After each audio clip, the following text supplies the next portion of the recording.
Are you frustrated about your limited success? Financially, professionally, academically? Are you frustrated with your lack of success? Have you tried your best and produced nothing? Listen, make failure your teacher, not your undertaker. Make failure your teacher and not your undertaker.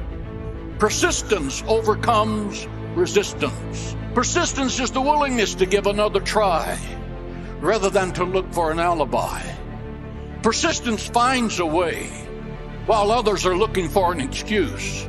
You're not finished until you think you are. If you think you're beaten, you are. If you think you dare not, you won't. If you want to win but don't think you can win, you won't win. If you think you're outclassed, you are. If you think like a champion, you can be a champion, but you will not be a champion until you think like a champion. Let us remember, as we live our lives, that God in heaven has empowered us to do the impossible. You have that authority. What are you doing with it? Every day of our life, every day of your life is a gift from God. It's not to be wasted and to say, well, I'm not going to do anything today. You can speak, you can walk, you can handle things, you can help. Many things you're not going to do until the last day of our life. You and I should be serving Him in some fashion. And it's not how long you live, it's what you do with your life. God has a purpose for your life.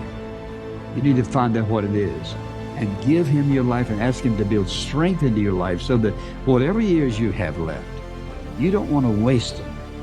In other words, if there's a purpose for your living, there are goals in that purpose, things that He wants you to accomplish.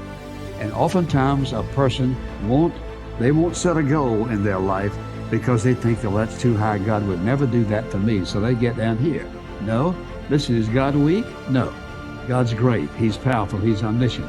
We should set godly goals for our life that look like it's something we can't do.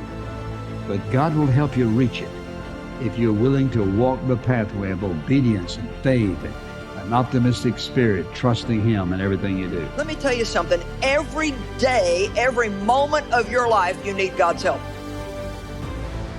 There's not a moment in our lives when we are not desperate.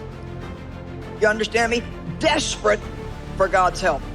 If I were you, I would probably say no less than 100 times a day, God help me. God help me. Just help me. You don't even have to know what you need help for, because I can guarantee you need help for something. Just, God help me.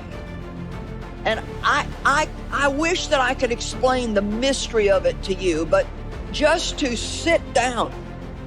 Don't worry so much about what you do when you spend time with God. Well, if I spend time with God, what do I do?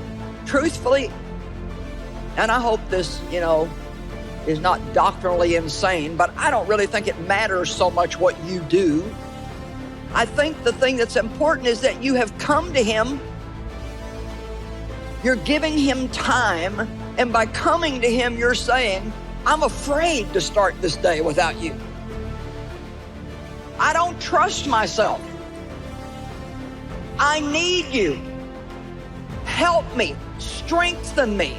Now, obviously, when you add studying the Word to that and you learn principles of prayer and confessing the Word, yes, there's a lot of spiritual disciplines that we can practice in that time. But I think that too often people worry about what they're supposed to do, and they have this set formula and they try to follow it every day, and it won't be long and you're going to get really bored with it. But if you follow the Holy Spirit, there will be creativity and variety, and you're going to enjoy the time, and you're not even really going to know what happened. You just know that you were and God was, and there was a connection that you don't understand, and now all of a sudden you've got a brighter outlook on today than you had when you went to spend that time. Let's all be people who really want to bear good fruit. Let's don't be the kind of person that just our whole walk with God is just to get Him to give us what we want.